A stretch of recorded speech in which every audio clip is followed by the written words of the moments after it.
Mon nom est Sarah Bennett. J'ai 29 ans et la première nuit dans ma nouvelle maison s'est terminée par 45 appels manqués et un procès de mes parents.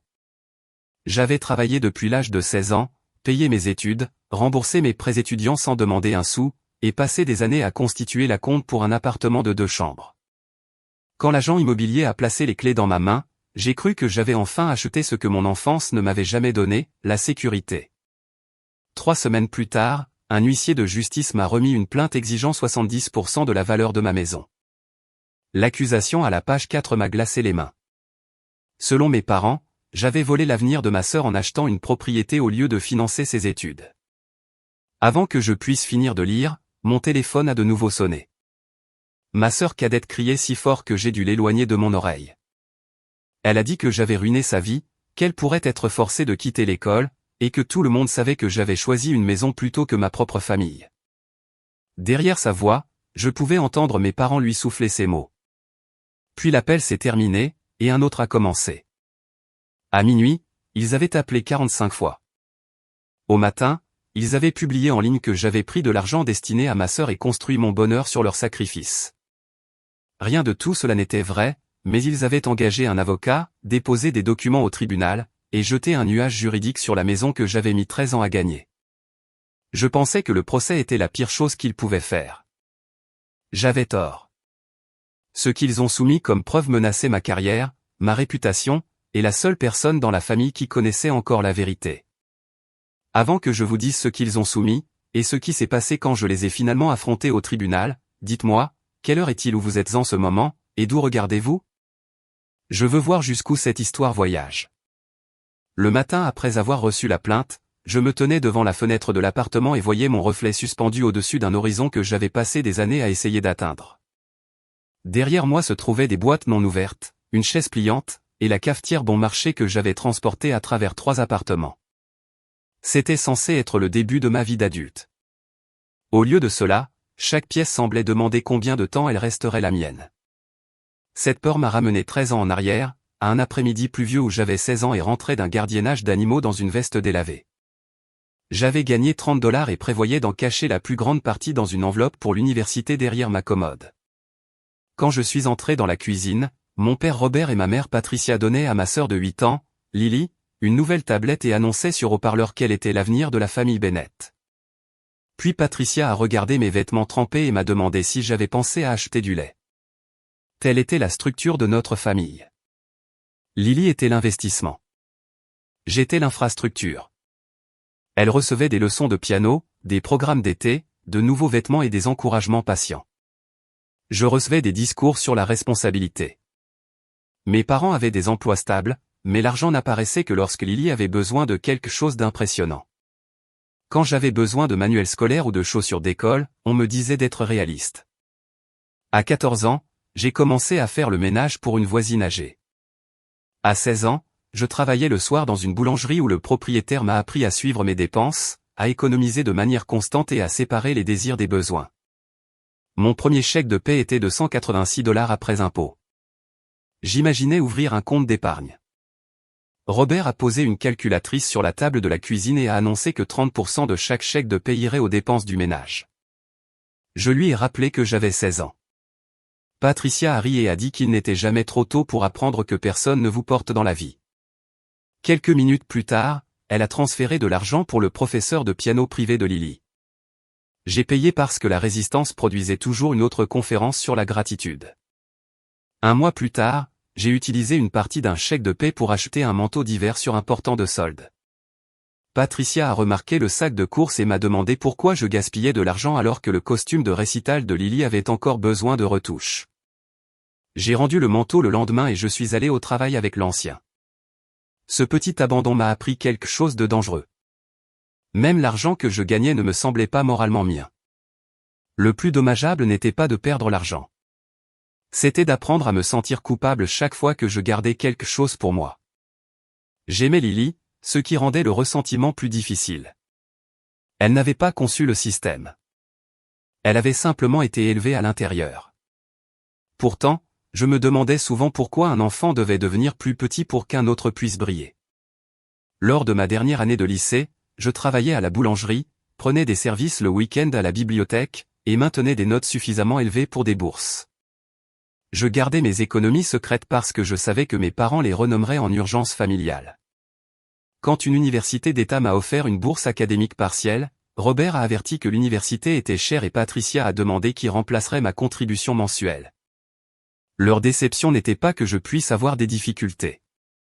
C'était que mon départ interromprait un arrangement financier construit autour de mon obéissance. Je suis parti pour l'école en bus avec 2 valises parce qu'ils prétendaient ne pas pouvoir me conduire.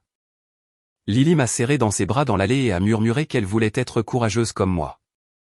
Je me suis souvenu de ces mots chaque fois que l'amertume me tentait de la blâmer. Je croyais que la distance me libérerait de mes parents. Je ne comprenais pas encore que les chaînes les plus solides sont celles qu'une famille vous apprend à porter en vous. L'université n'a pas été la liberté au début.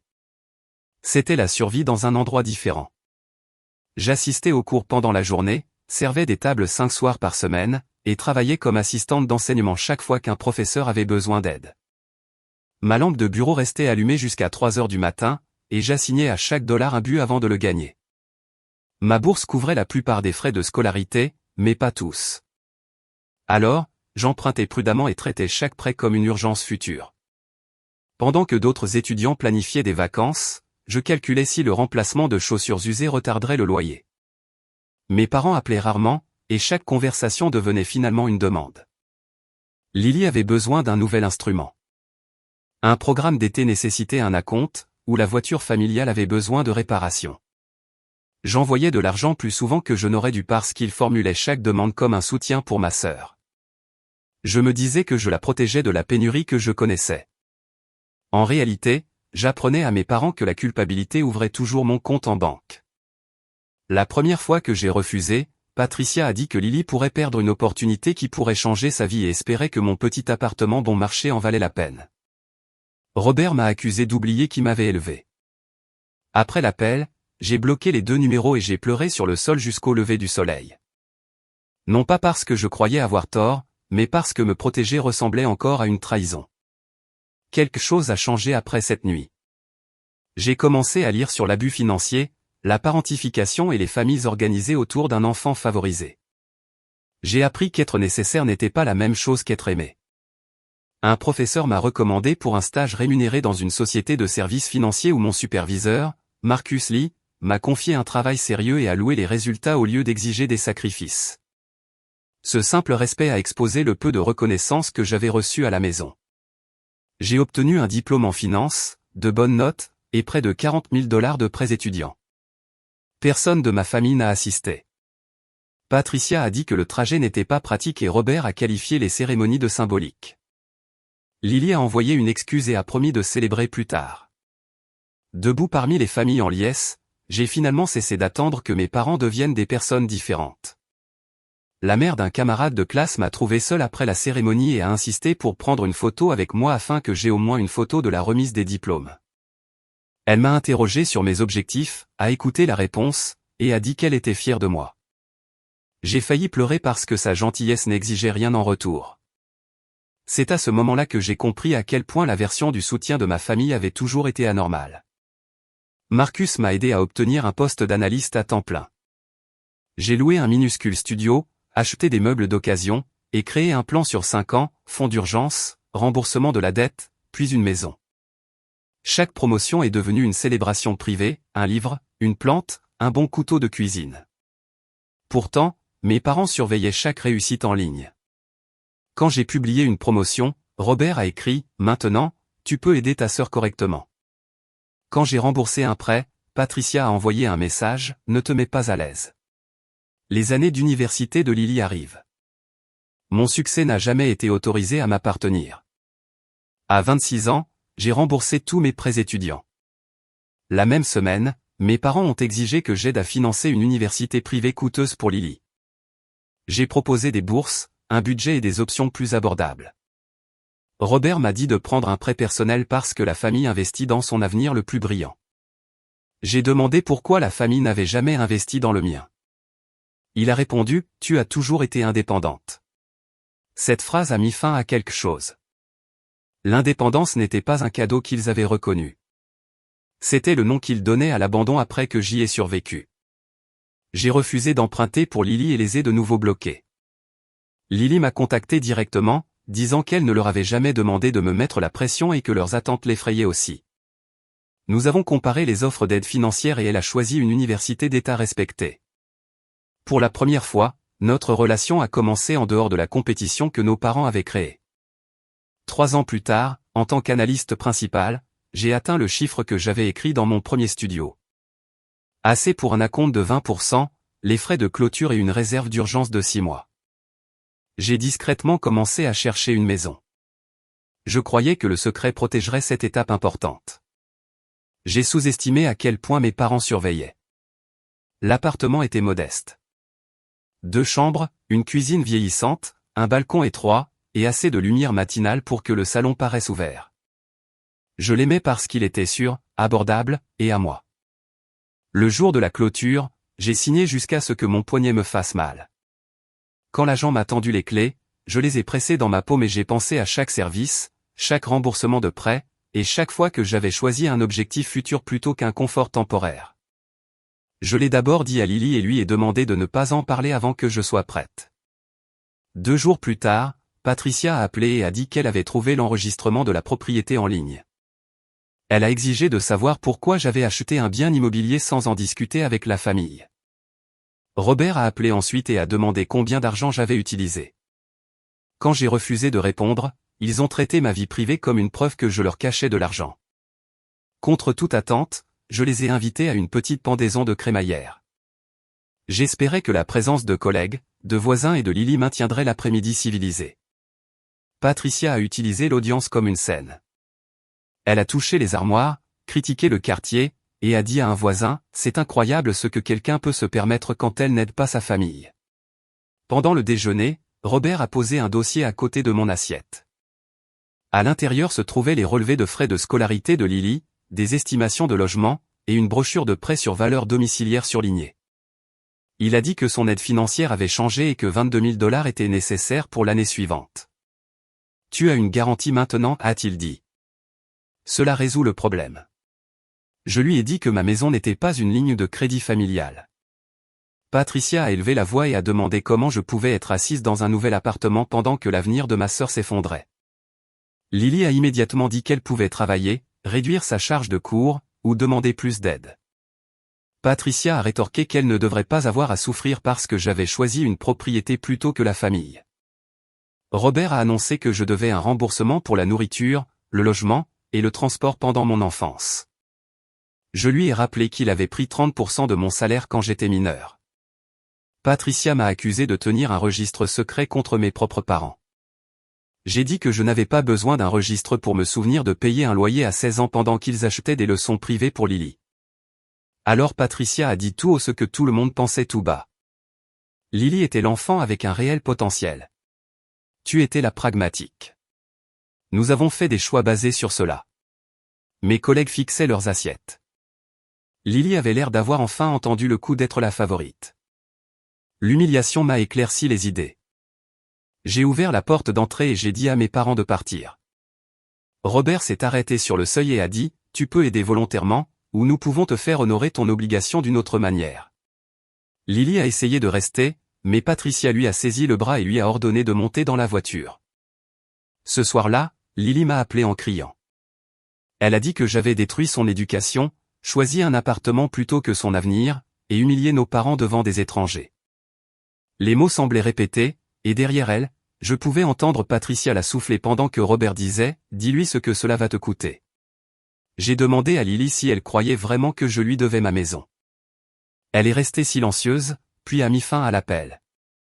Cela a fait plus mal que tout ce que mes parents avaient dit parce que, pendant un instant, ils avaient réussi à faire parler ma sœur avec leur voix. Les appels ont continué le lendemain matin. Patricia a appelé 12 fois avant le petit déjeuner. Robert a appelé de son téléphone personnel, de son bureau, et de numéros masqués. Le soir, il y avait 45 appels manqués.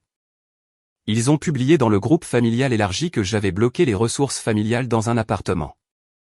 Des parents ont commencé à m'envoyer des messages sur la gratitude et la loyauté. Quand j'ai répondu qu'aucun argent de la famille n'avait été utilisé, Patricia a supprimé mon commentaire. Une semaine plus tard, Robert a envoyé une demande par courriel. Payer 22 000 $ ou signer un accord pour refinancer l'appartement. Je l'ai ignoré. 3 semaines plus tard, un huissier de justice m'a trouvé dans le hall de l'immeuble. Mes parents me poursuivaient pour un intérêt constructif équivalent à 70% de la valeur de ma maison. Leur plainte alléguait que le soutien familial avait créé ma capacité de gain, que j'avais promis de financer les études de Lily, et que mon achat était un enrichissement sans cause.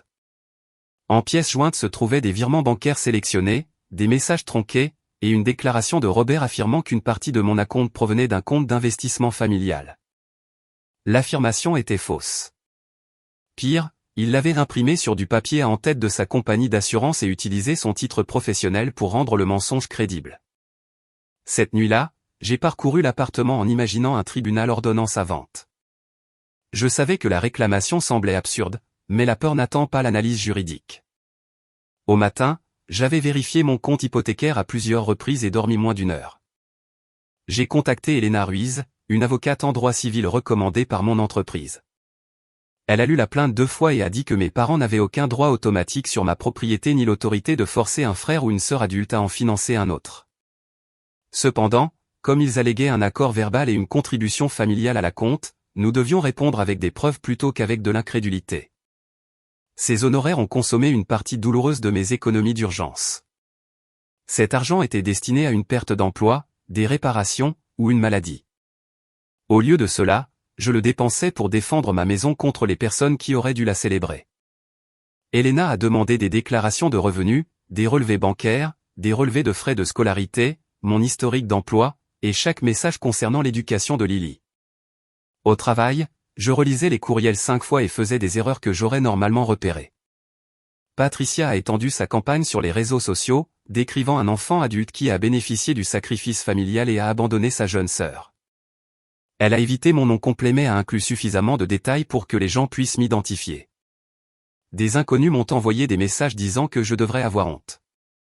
Elena m'a conseillé le silence. Les tribunaux récompensent les preuves, pas le volume, a-t-elle dit. Elle a ajouté que suivre ce conseil était plus difficile que de la payer. Chaque accusation publique m'invitait à me défendre, mais toute réponse émotionnelle pouvait être tronquée et réutilisée. J'ai écrit des réponses que je n'ai jamais publiées, enregistré des captures d'écran, et regardé des parents récompenser la version la plus bruyante de l'histoire. Resteriez-vous silencieux pendant que vos propres parents réécrivent publiquement votre vie, en faisant confiance au fait que les preuves finiraient par parler plus fort? Je n'avais pas de meilleure option. Alors, j'ai rassemblé des preuves. Mes dossiers montraient que l'acompte provenait de dépôts de salaire et d'un compte d'investissement uniquement à mon nom. Les documents fiscaux prouvaient mon indépendance depuis l'âge de 18 ans. Les relevés de frais de scolarité montraient que j'avais financé mes études. D'anciens bulletins de paie prouvaient que mes parents prenaient une partie de mon salaire pendant le lycée. Le plus dommageable pour leur histoire, les relevés bancaires montraient que je leur avais transféré plus de 18 000 $ au cours de la décennie précédente pour des réparations, des factures, les manuels de Lily et des frais de musique. Les transferts dans leur plainte étaient authentiques, mais inversés. Ils avaient décrit l'argent que je leur avais envoyé comme de l'argent qu'ils avaient investi en moi. Le soi-disant compte d'investissement familial de Robert était principalement financé par mes salaires d'adolescente et des paiements de soutien ultérieurs. Elena a également demandé les métadonnées des messages tronqués et a contacté son employeur au sujet du papier à en-tête de l'entreprise. Leur bureau de conformité a déclaré que Robert n'avait aucune autorité pour émettre des déclarations financières privées sous le nom de l'entreprise et a ouvert une enquête interne. La pression émotionnelle a augmenté. Robert a laissé des messages vocaux disant que les frais de justice disparaîtraient si je réglais à l'amiable. Patricia a recruté des parents pour appeler mon bureau. Lorsqu'une femme se prétendant être ma tante a exigé de parler à mon manager au sujet de ma mauvaise conduite financière, Marcus m'a appelé dans son bureau. Je m'attendais à de l'embarras. Au lieu de cela, il m'a dit que les accusations de ma famille ne définissaient pas mon intégrité professionnelle et m'a conseillé de documenter chaque contact. Être cru m'a fait pleurer plus fort qu'être attaqué. J'ai commencé une thérapie par le biais du programme pour les employés. La conseillère m'a aidé à comprendre que je n'avais pas seulement peur de perdre l'appartement. Le procès avait activé la plus ancienne leçon de mon corps, tout ce que je construisais pouvait être renommé en quelque chose que je devais. Elle m'a demandé ce que je dirais à une jeune de 16 ans dont les parents prenaient son salaire et la poursuivaient plus tard pour avoir refusé de céder sa maison. J'ai dit que je lui dirais qu'elle n'avait rien fait de mal. Alors, entraînez-vous à vous le dire à vous-même, a-t-elle répondu. 2 semaines avant le procès, Lily a appelé depuis le téléphone d'un ami. Elle avait déménagé temporairement après s'être disputée avec nos parents. Elle avait toujours le message original qu'ils avaient tronqué. Le texte complet disait « J'aiderai toujours là où je peux ». Cela signifie des bourses, un budget et des conseils pratiques. Pas de prendre des prêts à mon nom. Elle a également révélé que Robert avait rédigé une déclaration affirmant qu'elle avait choisi son université parce que je garantissais 4 ans de frais de scolarité. Il l'a pressée de la signer. Elle a refusé et a photographié le document non signé. Elena a soumis le message complet, l'affidavit de Lily, le projet de déclaration, et la preuve que le prétendu compte familial contenait mon argent. Un expert en métadonnées a confirmé que 2 captures d'écran avaient été modifiées. L'avocat de mes parents a soudainement proposé une médiation. L'offre exigeait que je paie $12 000 et que je garde le silence publiquement. Pendant un instant, j'ai imaginé payer juste pour que les appels cessent. Puis je me suis souvenu d'avoir mis 30% de mon salaire d'adolescente dans une enveloppe pendant que Patricia payait une autre leçon pour Lily. J'ai rejeté l'offre. Elena a averti que le tribunal exposerait des détails privés et pourrait mettre fin de façon permanente à toute chance de réconciliation. Je lui ai dit que la relation avait déjà été placée sur le rôle du tribunal par mes parents. Les payer ne la restaureraient pas. Cela leur apprendrait seulement que l'escalade fonctionnait. Je n'achèterais pas la paix à des gens qui avaient créé la guerre. La nuit avant le tribunal, je me tenais dans le salon sombre et j'ai placé la clé de la maison dans ma paume. Ceci est à moi, ai-je dit à voix haute. La phrase semblait petite, mais c'était le premier argument que je devais gagner. L'audience a attiré une attention inattendue parce qu'un journaliste local a remarqué le dépôt public inhabituel. Des parents cherchant un intérêt majoritaire dans la maison d'une fille adulte pour financer l'éducation d'un autre enfant. 2 journalistes étaient assis au fond de la salle d'audience. Mes parents sont arrivés avec leur avocat et ont évité de me regarder. Patricia portait une expression blessée. Robert portait un épais classeur et semblait toujours convaincu que la confiance pouvait transformer la fiction en fait. La juge Hélène Mercé a commencé par demander le fondement juridique de la plainte. Leur avocat a plaidé l'enrichissement sans cause, la préclusion promissoire et un accord familial implicite. Il a dit que mes parents avaient investi dans mon éducation avec l'attente que j'aiderais plus tard Lily. La juge a interrompu, les parents sont légalement tenus de subvenir aux besoins des enfants mineurs. Les soins de base ne sont pas un contrat d'investissement. Il est passé à l'allégation selon laquelle mon acompte contenait des fonds familiaux. Elena a présenté les relevés bancaires en premier. Le compte que Robert décrivait comme un fonds d'investissement familial était principalement alimenté par mes salaires entre 16 et 18 ans, suivis par des transferts ultérieurs que j'ai effectués en tant qu'adulte. Aucun argent de ce compte n'est entré dans mon séquestre hypothécaire. Mon acompte provenait de mon salaire et d'investissements détenus uniquement à mon nom. Elena a ensuite affiché une chronologie de mon travail, de mes bourses, de mes prêts, de mes remboursements, de mes promotions, de mes économies et de mon achat. 13 ans de travail sont apparus sur une seule page. Pour la première fois, j'ai vu ma vie non pas comme un sacrifice, mais comme une preuve. Ensuite sont venus les messages. Elena a soumis la conversation complète, y compris la phrase que mes parents avaient retirée. Le rapport de métadonnées a montré que les captures d'écran avaient été tronquées après que Robert les ait copiées. Leur avocat a qualifié l'omission d'accidentelle. L'expression de la juge Mercé s'est durcie. Elena a ensuite présenté l'affidavit de Lily, déclarant que je n'avais jamais garanti les frais de scolarité et que nos parents l'avaient pressée de signer une fausse déclaration. Lily était assise au dernier rang à côté d'un conseiller de son université. La juge l'a autorisée à témoigner. Elle a dit qu'elle ne voulait pas de ma maison, qu'elle ne s'attendait pas à ce que je paie ses frais de scolarité, et qu'elle avait choisi une école qu'elle pouvait continuer à fréquenter grâce à l'aide financière, au travail et à une charge de cours réduite. Elle a expliqué que je l'avais aidée avec les formulaires de bourse et le budget. Sarah m'a donné des connaissances, a-t-elle dit. Nos parents voulaient qu'elle me donne une dette. Patricia a chuchoté le nom de Lily en guise d'avertissement. La juge lui a immédiatement dit de ne pas communiquer avec le témoin. Elena a présenté la déclaration non signée que Robert avait rédigée. Elle affirmait que Lily s'était inscrite en raison de ma promesse inconditionnelle de payer toutes les dépenses restantes. La juge a demandé à Lily si j'avais fait cette promesse. Elle a dit non. Robert a qualifié le document de résumé proposé. La juge Mercé a répondu, un résumé décrit un événement. Ce document en invente un. La déclaration de Robert a été examinée. Ensuite, Elena a demandé pourquoi il avait utilisé du papier à en-tête de l'entreprise pour vérifier que de l'argent familial avait financé mon achat. Il a dit qu'il établissait ses qualifications professionnelles. Elena a produit la réponse de l'entreprise indiquant qu'il n'avait pas l'autorité d'utiliser son nom et que le service de conformité avait ouvert une enquête. Sa confiance a disparu. Quand j'ai témoigné, j'ai expliqué que j'avais travaillé depuis l'âge de 16 ans, payé une partie de mon salaire à mes parents, financé mes études, remboursé 40 000 $ de prêts, et économisé pour l'appartement grâce à mon salaire. L'avocat de la partie adverse m'a demandé si j'avais promis d'aider Lily. J'ai dit que j'avais offert de l'aide pour les bourses, le budget, les manuels et des conseils. L'aide n'est pas la même chose que de céder ma maison. Je me suis raclé la gorge. J'ai dit, l'amour n'est pas une garantie financière illimitée. La juge Mercé a demandé si mes parents avaient payé mes frais de scolarité ou mon acompte. J'ai dit, non. Elle a demandé combien je leur avais transféré en tant qu'adulte.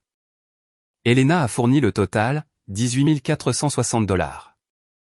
La juge a regardé mes parents. Vous décrivez cette défenderesse comme quelqu'un qui a abandonné sa famille. Les dossiers montrent un soutien répété de sa part envers vous, et non l'inverse.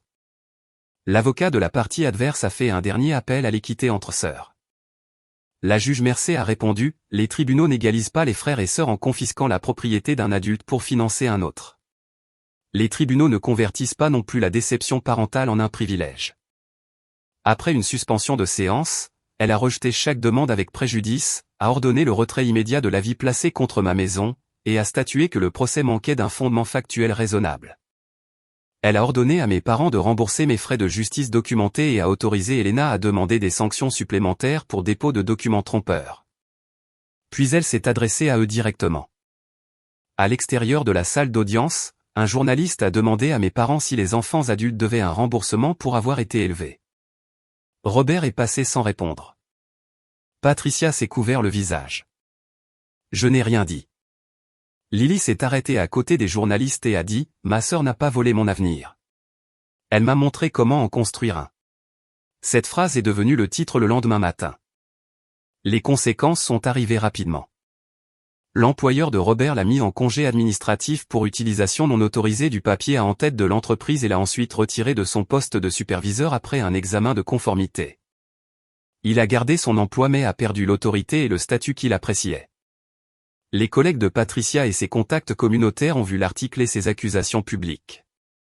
On lui a demandé de se retirer d'un comité de collecte de fonds. Les parents qui m'avaient attaqué ont supprimé leurs commentaires et ont prétendu qu'ils n'avaient pas connu les faits. Elena a demandé le remboursement des frais et mes parents ont fait face à la possibilité d'une plainte distincte pour diffamation. Pour éviter une autre affaire, ils ont retiré chaque accusation et ont publié une rétractation dans le groupe familial, déclarant qu'aucun argent de la famille n'avait financé ma maison et que leur procès avait été rejeté. Ce n'étaient pas des excuses sincères, mais le mensonge a été corrigé là où il l'avait répandu. Lily a déménagé de façon permanente et a réduit les contacts avec eux.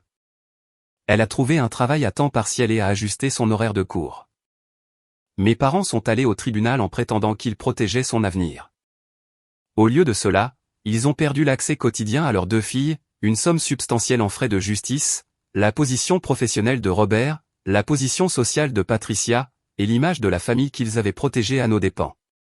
Quand Elena m'a remis l'ordonnance du tribunal tamponnée libérant ma propriété, je n'ai pas ressenti la satisfaction sauvage que les histoires de vengeance promettent. J'ai senti l'air revenir dans une pièce qui avait été scellée pendant des années. Je suis sorti avec Lily à mes côtés. Pour la première fois, aucune de nous ne se tenait dans le rôle que nos parents nous avaient assigné. Nous étions simplement 2 sœurs portant la vérité ensemble. L'appartement semblait différent après le retrait de l'avis juridique. Rien de physique n'avait changé, mais j'ai cessé d'entendre le danger dans chaque vibration de téléphone.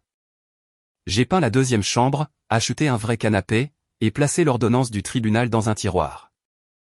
Je ne voulais pas que ma maison devienne un monument à la bataille. Je voulais qu'elle représente la vie qui continuait après. Le remboursement des frais a restauré la plupart de mes économies d'urgence. Des mois plus tard, j'ai obtenu une autre promotion et j'ai commencé à écrire en ligne sur l'indépendance financière, la pression familiale et le coût émotionnel d'être traité comme l'enfant responsable. Je me suis concentré sur les connaissances pratiques, séparer les comptes, protéger son crédit, documenter les transferts, reconnaître la dette coercitive et fixer des limites avant qu'une crise ne devienne un procès. Des milliers de lecteurs ont répondu avec leurs propres histoires. Certains avaient été pressés de co-signer des prêts.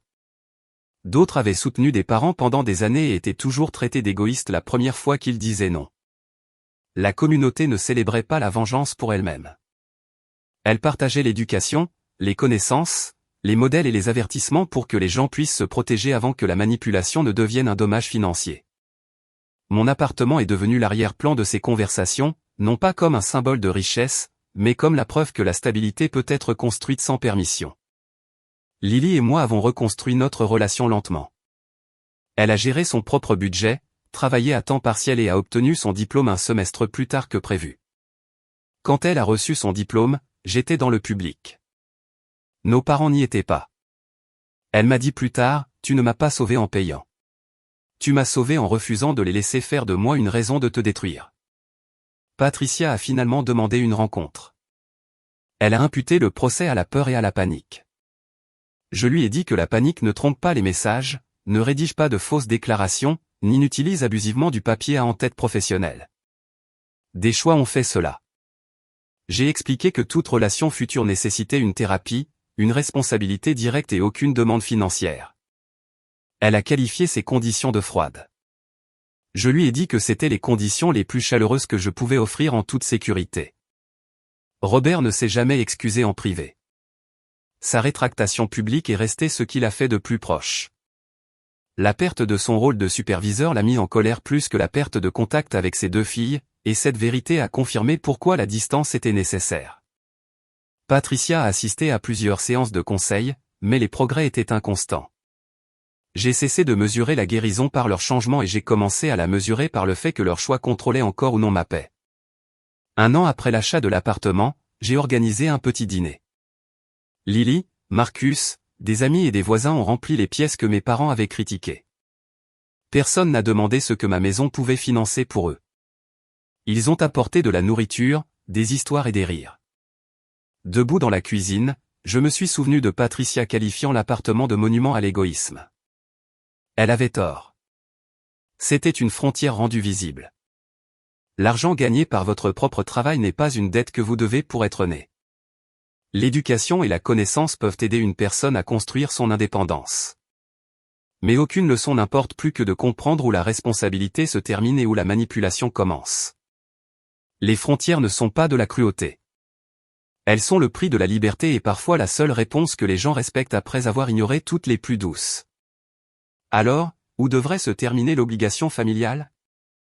Risqueriez-vous la maison que vous avez passé des années à gagner parce que vos parents l'exigeaient? Avez-vous déjà fixé une limite si ferme que des parents l'ont qualifiée de trahison? Partagez votre réponse ci-dessous. Quelqu'un qui y pourrait avoir besoin du courage que votre expérience peut donner. Merci d'être resté jusqu'à la toute dernière ligne.